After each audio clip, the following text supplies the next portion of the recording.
교리강의 51번째 시간입니다. 51번째 시간. 히브리서 6장 16절로 17절. 오늘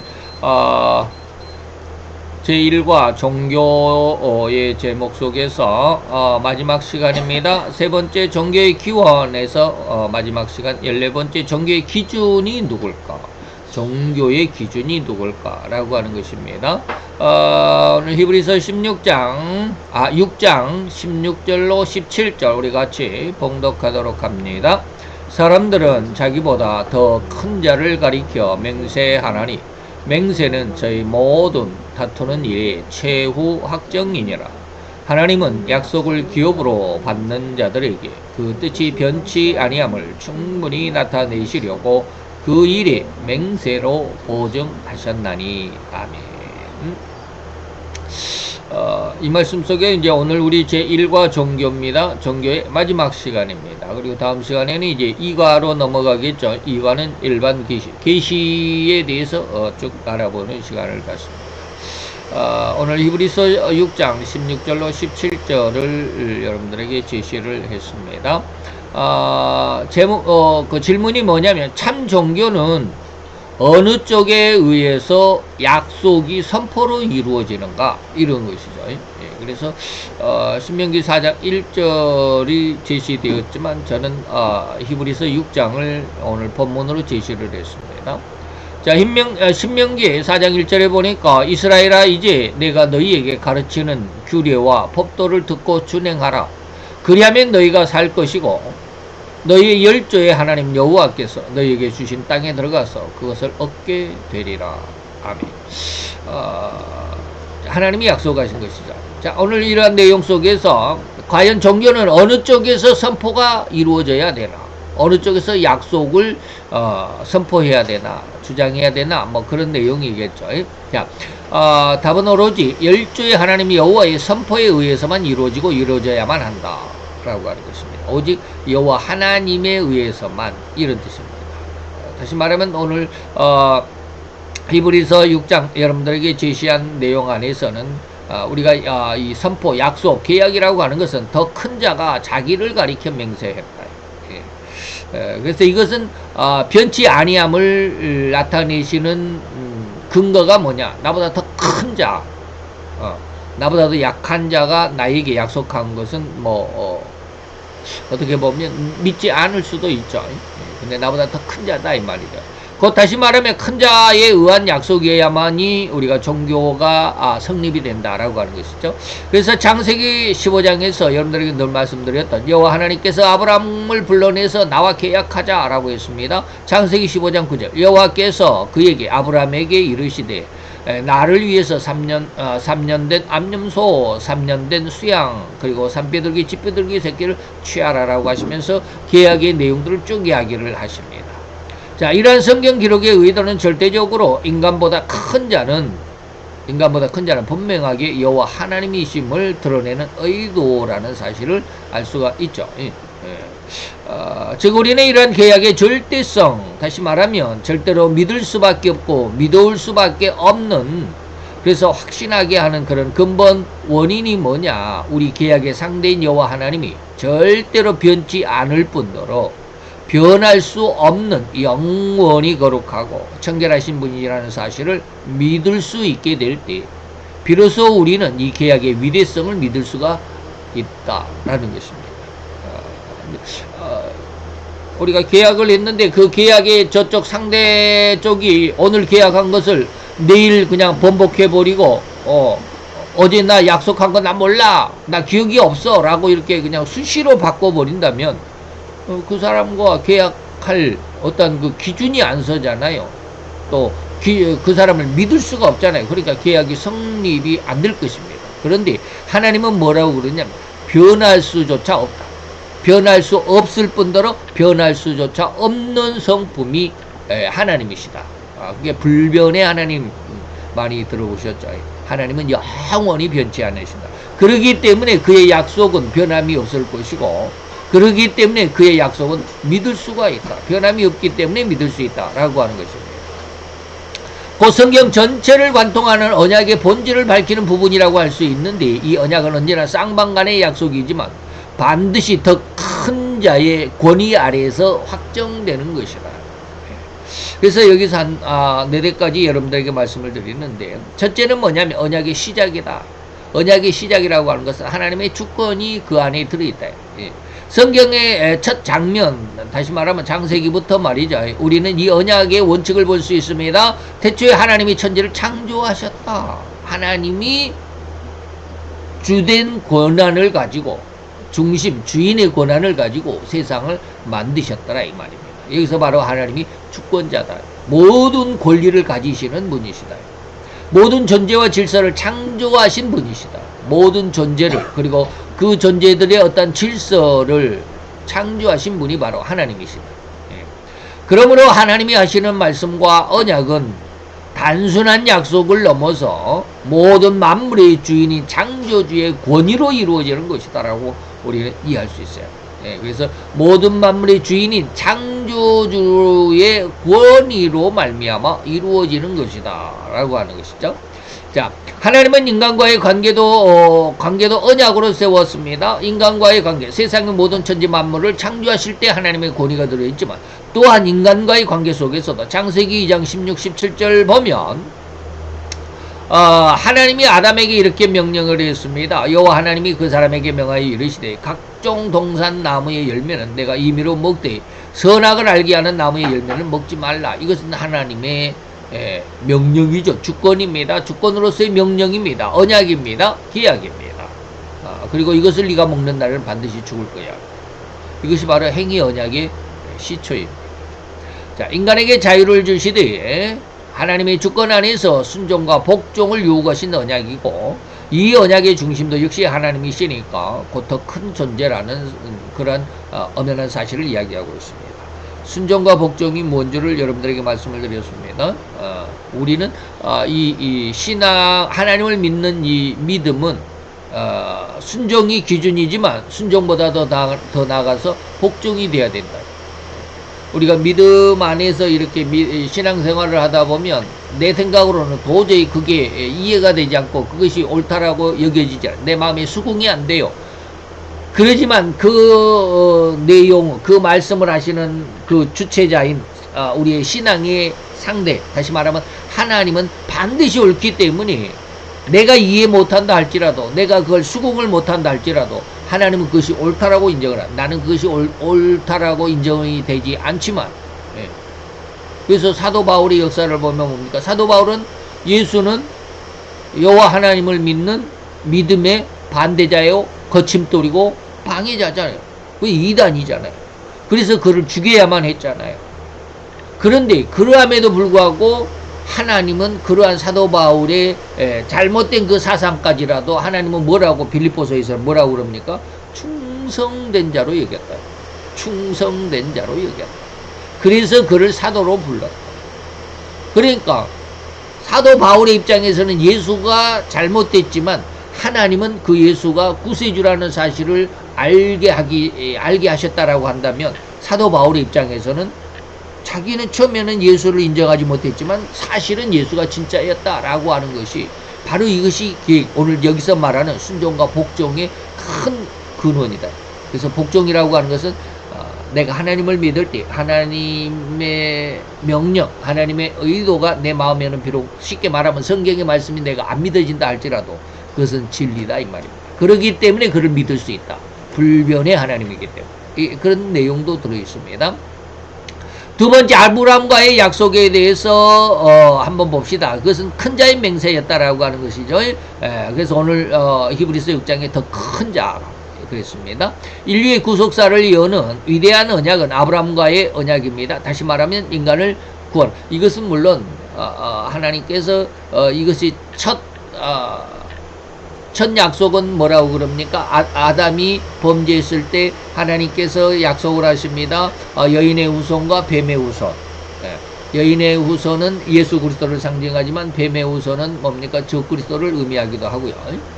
또 여인의 후손은 우리 성도들을 의미하지만 사단의 그 후손 자손들은 또한 불신자들, 하나님을 공격하고 믿음을 공격하는 그들에 대한 약속이 우리는 하나님의 계약의 첫 시초다라고 이렇게 이야기하지만, 오늘 아브라함에게 그 약속을 점차 하나님이 더 밝게, 그리고 더 환하게, 그리고 더 크게, 그리고 더 조금 더 완성된 그런 모습으로, 인간에게 완성된 모습으로 하나님이 점차 이렇게 인간들에게 약속을 진행시켜 나갑니다. 그 중에 아브라함에게 약속이 바로 창세기 15장이었다라고 하는 것이죠. 하나님께서 아브라함에게 땅과 자손을 약속하시면서 짐승들을 머리로부터 꼬리까지 잘라 둘로 쪼개고 그 사이를 벌려놓고 계약을 하자라고 이렇게 했습니다. 그래서 15절에 보니까, 그런데 그 두 짐승들의 쪼갠 그 고기 두 사이에 하나님만이 홀로 지나가셨다. 예, 그래서 해가 져서 어두울 때 연기나는 풀무가 보이며 타는 횃불이 쪼갠 고기 사이로 지나갔다. 그래서 아브라함은 지나갔단 말이 없다. 예, 그날에 여호와께서 아브라함과 언약을 세워서 말씀하셨다라고 하죠. 자, 이것은 늘 말씀을 드렸습니다. 고대 근동에서는 쪼긴 고개 사이로 지나간다라는 것은 언약의 당사자가 모두가 쌍방간에 목숨을 담보로 약속을 지키겠다라는 어마어마한 약속이죠. 근데 요즘에는 뭐 약속을 해놓고도 약속을 안 지키고 말이죠. 나는 그런 말 한 적 없어. 그 기억이 없는데 이렇게 그냥 발뺌하는 사람들이 너무나도 많죠. 그래서 이 맹세를, 약속을, 계약을 헌신짝 버리듯이 버리는 이러한 시대 속에서 우리가 과연 누구를 믿겠나? 이럴 때 우리는 참으로 줏대를 가질 수 있는 그러한 믿음이 필요하다. 이거 반드시 하나님 앞에 구해야 됩니다. 이런 믿음은 하나님이 주시는 게 인간이 갖게 되는 게 아니에요. 내가 성경을 믿는다고 해서, 내가 하나님 앞에 예수를 믿는다라고 고백한다라고 해서 내가 신앙생활을 잘한다고 해서 이 믿음이 주어지는 게 아닙니다. 제가 지금 이상한 말을 지금 하고 있습니다. 여러분들이 반드시 구해야 됩니다. 다시 말하면 이 하나님은 이 세상 마지막에 다시 말하면 예수님이 재림할 때 그때를 우리는 종말이라고 그러고 예수님은 마지막이라고 그랬습니다. 세상의 마지막에 내가 믿는 자를 보겠느냐라고 했습니다. 오늘날 예수를 믿는다라고 하는 사람이 너무너무 많습니다. 그런데 그럼에도 불구하고 예수를 믿고 예수를 찬양하고 예수님 앞에 눈물을 흘리며 콧물을 흘리며 감사와 찬양과 영광의 기도를 올리는 사람들이 그렇게 많지만 예수님을 영접할 수 있는 사람은 거의 많지 않다. 예. 그런 면에서 볼 때 우리는 우리의 신앙에 우리가 지금 잘못하고 있다. 예. 라고 하는 것을 여러분들에게 많이 말씀을 드렸습니다. 다시 말하면 우리가 하나님을 믿는 그 믿음에 내 생명을 담보할 수 있는 믿음이 돼야 된다라고 지금 여러분들에게 말씀을 드리고 싶다라고 하는 것입니다. 근데 내 생명을 담보로 나는 죽을 각오가 되어 있습니다. 이것은 베드로의 예수님 앞에서의 큰 소리에 불과합니다. 예. 나 예수님 죽기까지 따라가겠습니다 했지만 그날 밤이 지나기도 전에 베드로는 예수님을 3번이나 부인했다. 예. 다시 말하면 우리가 하나님의 은혜에 의해서 하나님이 주신 그 믿음이 아니고서는 우리가 하나님을 위해서 죽기까지 순종할 수 있는 이 마지막 시대에 사단이 세상을 장악할 때 그 세상을 장악한 사단의 권세, 그 권세에 머리를 숙이지 않을 수 있는 참된 신앙이 무엇인지를 분별할 수 있는 그러한 신앙이 절대로 필요하다는 이번에 대통령이 당선된 사람이 저는 이름까지 부르지는 않겠습니다. 그 대통령으로 당선된 사람이 전 종교계 사람들과 이렇게 만찬을 초청을 했다고 그러더라고요. 그래가지고 만찬을 했다고 그러는데 과연 대통령이 종교계의 수장들을 대표들을 이렇게 불러가지고 만찬을 하고 또 거기에 함께 모이자고 이렇게 밥을 먹자 만찬하자라고 이렇게 불렀을 때 과연 당신의 권세는 가짜니까 내가 당신의 부름에 초청에 응하지 않겠습니다라고 버틸 수 있는 사람이 과연 누가 있겠나? 한번 가만히 생각을 해보세요. 과연 그러한 초청에 응하지 않을 사람이 있겠나? 저는 거의 없다라고 봅니다. 오히려 초청을 안 해줘서 안달이지 말이죠. 나를 초청을 안 해줘서 답답하고 그냥 힘들어하고 그러지. 초청해주는데 당신은 나는 당신이 옳다라고 인정하지 않습니다 라고 해가지고 거부할 수 있는 사람이 과연 누가 있겠나. 이게 바로 목숨을 담보로 하나님의 약속을 지키겠다라는 신앙입니다. 그래서 제가 계시록 13장에 가보면 거짓 선지자, 땅에서 올라온 짐승이 세계 모든 사람들을 장악하고 그들에게 666 표를 나눠주는데 거기에 바로 그러한 행동대장의 역할을 하는 사람들이 누구다? 666 표를 나누어주는 주체자가 누구다? 목회자들이다. 거짓 선지자들이다. 거기에 우리가 동참하지 않을 수 있는 신앙이 과연 누가 있겠나? 바로 약속이라고 하는 것은 생명을 담보로 하는 약속이다. 우리의 믿음도 역시 마찬가지로 마찬가지. 바로 그렇게 우리의 믿음을 담보로, 생명을 담보로 하나님을 믿는 그런 믿음이 필요하다. 우리가 지금 뭐 좋을 때는 그냥 하나님을 찬양하지만 나중에 그런 흉악한 대살육의 시간이 오게 되면 그들의 폭력 앞에, 무력 앞에 무릎을 꿇지 않을 사람이 과연 누가 있겠나. 그래서 예전에 제가 한번 말씀을 드렸습니다.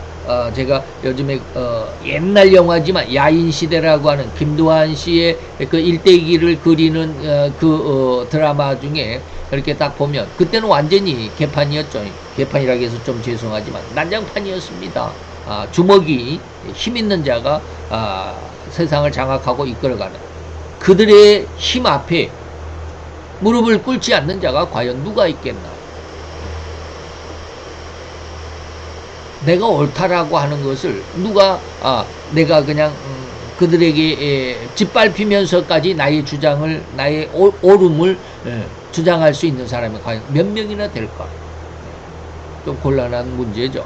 그렇게 아주 극단적인 모습 안에서까지 우리가 우리의 신앙을 밀어놓고 나를 한번 거기에 가늠해 잣대로 이렇게 딱 재보는, 가늠해 본다고 한다면 좀 나 자신조차도 고개를 갸웃할 수밖에 없는 그런 상황이 아니겠나.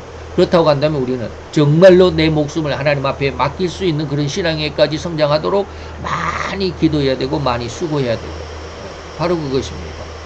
그래서 바로 이 쌍방간의 약속 속에서 하나님은 아브라함을 잠시 졸 때, 이 말이죠. 여기서는 지금 17절에서는 그런 말이 아니 나왔지만 앞에서 졸며 졸 때 그랬습니다. 오늘 본문에는 제가 제시한 내용에는 그게 없네요.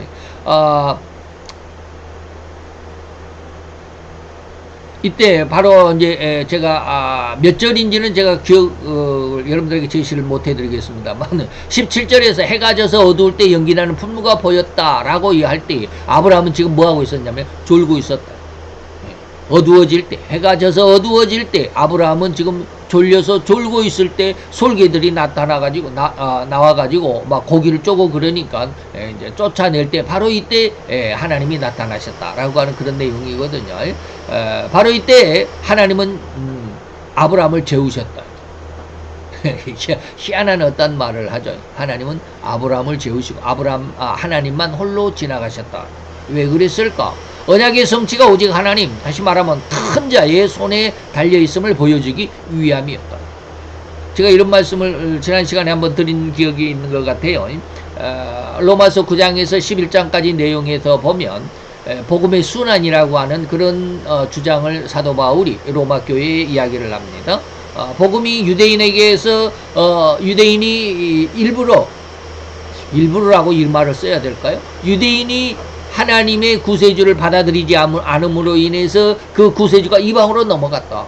이런 말 여러분 많이 들어보셨죠. 그래서 이방인이 구원의 수가 차기까지 이 유대는 완악하게 된다. 그래서 지금도 유대인들은 예수를 구세주로 인정하지 않고 있잖아요. 선지자 중에 한 사람이다 라고만 생각을 하잖아요. 유대인들이 그렇게 강팍하고 그렇게 완악한 것은 왜 그럴까? 왜 유대인들이 저렇게 하나님을 몰라볼까? 라고 하는 것은 하나님이 그들의 마음을, 그들의 눈을, 그들의 귀를 하나님이 일시간 닫아 놓으셨다. 왜? 그렇게 해야만이 그들이 복음을 받아들이지 않음으로 인해서 이 복음이 이방으로 흘러갔고 이방인들이 구원받는 그런 시기이기 때문에, 그리고 이방인들의 구원의 수가 차면 이제 그 복음이 유대로 들어가서 유대인들이 이제 쉽게 말하면 우리가 흔히 말하는 거국적인 회개가 이루어지는 바로 그런 하나님의 구원의 은혜가 있다. 이것이 바로 하나님의 그 큰 자의 어떤 계획 속에, 그래서 아브라함을 재우시고 하나님만 홀로 지나가셨다. 그래서 히브리서 6장 13절에 보니까 하나님이 아브라함에게 약속하실 때 가리켜 맹세할 자가 자기보다 더 큰 이가 없으므로 하나님은 자기 자신을 가리켜 맹세하셨다라고 이렇게 말하고 있습니다. 자, 세 번째 종교의 선포, 세 번째는 시내산의 언약에서 보자. 언약의 증표로서 율법을 주셨다. 출애굽 이후에 하나님은 이스라엘과 시내산에서 언약을 세우셨습니다. 시내산에서 언약을 세우셨습니다. 지금도 그 시내산이 여긴지 저긴지 저 말이 많죠. 말이 많습니다. 근데 예전에 저도 한번 여러분들에게 말씀을 드린 적이 있는 것 같아요. 뭐 어디 뭐 한번 볼까요?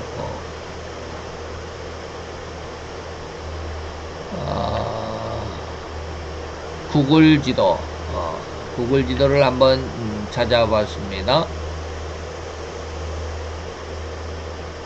제가 왜 이거를 여러분들에게 보여드리냐면,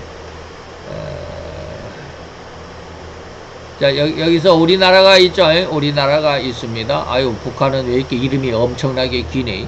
우리나라는 딱 네 잔데. 자, 여기에서 우리나라에서 왼쪽으로 이렇게 쭉 갑니다. 왼쪽으로 가면 이제 여기 중국이죠? 중국 땅을 쭉 넘어서 왼쪽으로 쭉 갑니다. 그럼 아프가니스탄, 그 다음에 이란, 이란이 뭡니까? 옛날 구약시대의 바사입니다.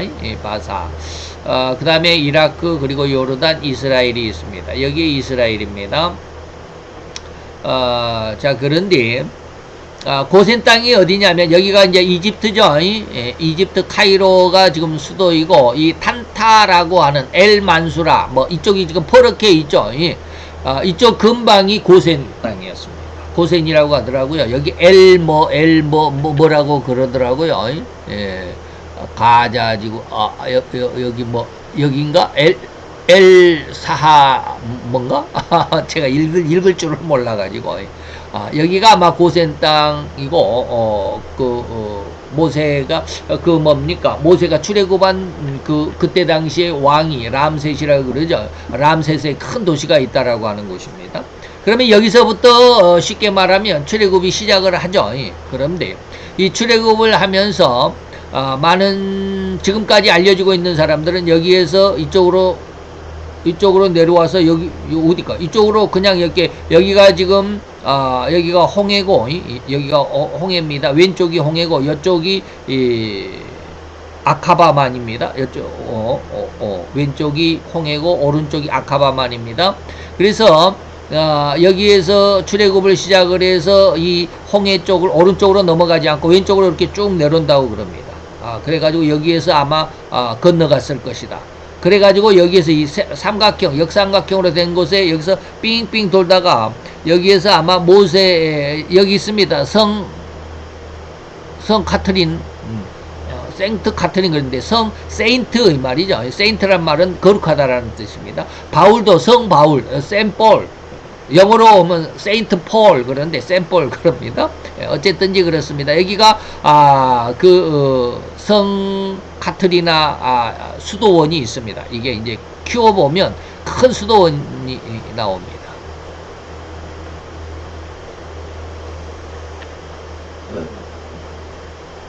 마운트 카트리나 여기가 시내산이라고 그러나 여기가 시내산이라고 그러는가 봐요. 여기가 센 카트리나 여기 수도원이 있고 그리고 여기 있네요. 성녀 카트리나 수도원이 있고 거기가 이제 여기 마운트 카트리나.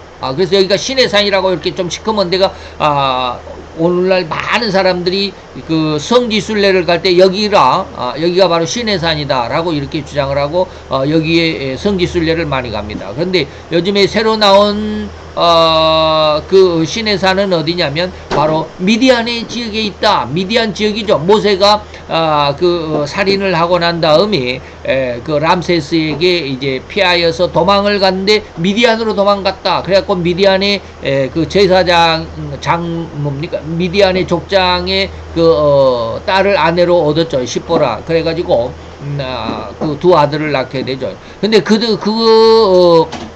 미디안이 어디냐면 바로 여기 아카바만이라고 그랬습니다. 아카바만의 오른쪽, 다시 말하면 여기가 어디냐면 사우디입니다.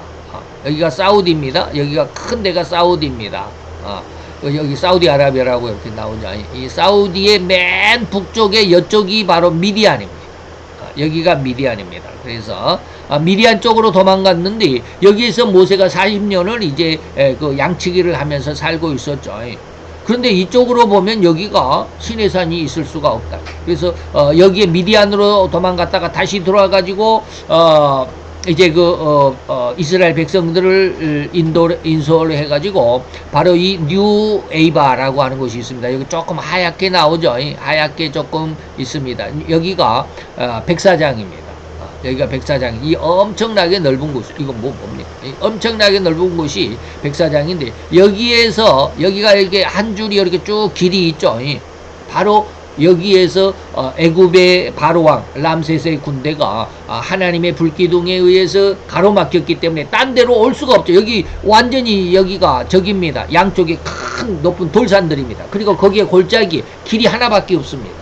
그렇기 때문에 이 길을 통해서 모세가 이 60만의 대군, 뭐 여자와 노인과 아이들과 함께 하면은 약 200만이라고들 그러는데 200만이 이 길을 따라서 여기 와서 모여 있는데 람셋의 그 애굽의 군대가 이 길을 따서 계속 쫓아왔을 때 하나님께서 여기에서 불기둥으로 그를 막고 있었다. 그러면서 여기에서 여기에 홍해를 여기서 건너가지고 여기서 건넌 곳이 바로 여기가 미디안 땅입니다.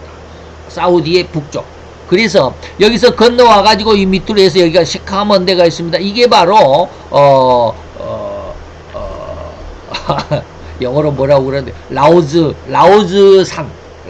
산이라고 그러더라고요. 여기에서 그렇습니다. 라오즈 여기 있습니다. 제벨 엘 라오즈라고 하는데 이 산이 바로 신의 산이다. 여기 지금 이렇게 보이죠? 이렇게 나오는데 이게 신의 산이다라고 이렇게 주장을 합니다. 여기 엘 라오즈란 마운틴. 이게 뭐 영어를 읽을지도 모르는데 여기도 라오즈 마운틴이네요. 예. 제벨 라오즈인데 여기가 라오즈 마운틴인데. 예. 자, 그다음에 여기에 좀 뭐 이상한 그림이 있죠. 이게 뭐냐면 스피릿 락 오브 헤브리. 예.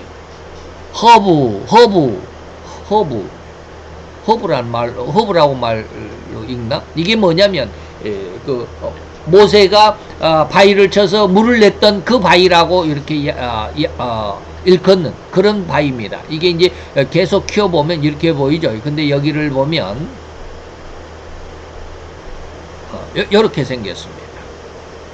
이게 잘 안 보이네요. 이게 그림이 엄청나게 많던 이렇게 생겼습니다. 이렇게 생긴 바위입니다. 그래서 이 사이가 갈라져 가지고 여기서 물이 나왔다라고 하는 그런 바위거든요. 제가 이 설명만 듣고 이 바위를 찾는데 3일 걸렸습니다. 이 지도 보면서 3일 동안 찾으면서 아주 고생했습니다. 그래서 요즘에는 이제 쉽게 찾는데요. 자, 우리가 여기가 바로 모세가 물을 냈던 무리바 사건이죠. 무리바 사건입니다. 스피릿 락 호렙이라고 읽네요. 근데 여기는 호렙이라고 써졌네. 호렙산 바위라고 하는 곳이고, 그리고 나서 이제 그 밑에 어디로 가? 여기가 제일 라오즈산. 여기가 바로 이제 신의 산이다라고 이렇게들 이야기를 하고 있습니다. 자, 제가 왜 이런 이야기를 하느냐면 대충 이해가 되시겠죠? 여기에서 출애굽을 해가지고 여기에서 이쪽으로 올라갔답니다. 이쪽으로 올라가서 여기에서 바로 내려왔습니다. 그리고 나서 여기 뉴 웨이바에서 홍해를 건넜습니다. 뉴 웨이바에서 홍해를 건너서 바로 호렙 여기가 이제 신의 산이고요. 아까 뭐라고 그랬어? 호렙 바위, 락 바위 어디가 있습니까? 막 헷갈리네. 여기 근방에 호렙 바위가 있습니다. 또 막 헷갈리네요. 여기 있네. 여기가 호렙과 두 손 앞에서 보면 두 손을 이렇게 딱 합장하고 있는, 기도하고 있는 합장이라 그러면 좀 이상하네. 그래서 바로 여기가 그 바위고 그 옆에가 이제 시내산이고 그래서 그런 내용들 있습니다. 바로 시내산에서 언약으로서의 하나님이 율법을 주셨다라고 하는 것이죠. 그래서 요즘에는 그 사우디에서는 예전에는 여기를 출입 금지를 시켜가지고 굉장히 강력하게 지키고 있었는데 요즘에는 좀 개발을 한다고 그러죠. 요즘에 나옴시티라고 해가지고 개발을 시작을 했는데 요즘에는 이제 또 그 개발이 지금 돈이 어마어마하게 들어가니까 지금 개발이 중단됐다라고도 하는데 옛날에 거기에 우리나라가 뭐 몇 조 원짜리 그 공사를 따냈다 막 그런 뉴스가 한참 나왔었죠. 바로 그런 자리입니다. 출애굽 이후 하나님은 이스라엘과 시내산에서 언약을 세웠습니다. 아브라함과 언약을 세우시고 난 다음에 이제 또 시내산에서 언약을 세울 때 이때 아브라함과 언약에서는 계약 증서가 없었습니다. 단지 고기 사이를 쪼갠 고기 사이를 지났습니다. 그런데 시내산에서는 증서를 주었습니다. 그게 바로 돌판에다가 새긴 하나님의 십계명입니다. 이제 점차 처음에 하나님은 에덴 동산에서 여인의 후손과 뱀의 후손에 대한 약속, 그 다음에 아브라함 때는 동물을 가져다 놓고 계약을 맺고, 그 다음에 시내산에 와서는 직접 쉽게 말하면 계약 증서를 주고 점차 하나님이 좀 밝혀주는, 더 환하게 밝혀주고 또 점점 더 크게 확장시켜서 더 확실하게 약속을 주시는 그런 내용으로 지금 성경이 뭐라 그럴까요? 발전이란 말은 좀 그렇고요. 그렇게 진행되어 가고 있습니다. 그래서 출애굽기 19장 5절에 보니까 세계가 다 내게 속했다. 하나님이 그렇게 선포하십니다. 그리고 너희가 내 말을 잘 듣고 내 언약을 지키면 너희는 모든 민족 중에서 내 소유가 되겠고 내 아들이 되고 나는 너의 아버지가 될 거야 라고 하시는 것이죠. 여기서 언약의 중심은 여호와 하나님이시죠. 하나님께서 큰 자로서 이스라엘을 그의 백성으로 삼아 주시겠다라고, 그 언약의 증거가 바로 계약 증서 율법이죠. 십계명입니다. 하지만 인간의 불순종으로 인해서 이 언약은 늘 위기에 처하죠. 그래서 그러지만 하나님은 결코 포기하지 않으셨다. 예? 그러죠. 위기에 처한. 그렇습니다. 그 다음에 이제 네 번째로 갑니다. 그리고 이제 이 언약의 완성이 뭐냐? 그리스도다. 말씀으로 주셨다가 그 다음에 쪼갠 고개 사이에 계약을 하자. 그리고 계약의 증서를 주셨다가 이제는 직접 그 증서의 주인공인 구세주 예수가 오셨다. 그리고 마침내 새 언약은 예수 그리스도 안에서 완성이 된다. 예수님께서 최후의 만찬에 이렇게 말씀하셨습니다. 내 피는 새 언약이다. 그래서 너희를 위해서 붓는 것이다. 이런 말미암아 그는 새 언약의 중보자가 되셨다. 예수님은 하나님의 아들이시면서 또한 하나님 자신이죠. 그래서 요한복음 1장 1절로 3절에까지 여러분들에게 늘 말씀을 드린 바 있습니다. 언약의 큰 자이신 하나님께서 친히 사람이 되셔서 인간이 되어야만 했다라는, 왜 하나님이 인간이 되셔야만 했는가라는 제목으로도 여러분들에게 자세하게 말씀을 드렸습니다. 그래서 그 언약을 이루셔야만 했죠. 그래서 인간이 지킬 수 없었던 언약을 하나님은 자신의 피로 완전하게 이루신 분이 바로 그분 예수 그리스도라는 사실을 창세기 15장에서부터의 그 약속이 이제는 확실히 드러났다라고 하는 것입니다. 여기에 대해서 우리는 어떠한 믿음을, 어떠한 확신을 가지고 있어야 될까? 절대 자존자입니다. 저전자. 이신 여호와 하나님의 언약은 흔들리지 않습니다. 변함이 없다. 그래서 왜냐하면 그것은 언약의 중심이 우리보다 크신 여호와 하나님이시기 때문이죠. 언약은 결코 흔들리지 않는다. 그분은 변함이 없는 분이시기 때문에. 사도 바울도 이렇게 선포했습니다. 하나님은 거짓말을 할 수 없는 자다. 그 다음에 히브리서 6장 17절 오늘 본문의 말씀에서 그 뜻이 변치 아니하며 불변하신다. 거짓말을 할 수도 없다. 불변하신 하나님이시기 때문에 우리는 그를 믿을 수가 있다. 그런 뜻입니다. 우리가 구원과 소망을 확신할 수 있는 이유가 바로 여기에 있는 것입니다.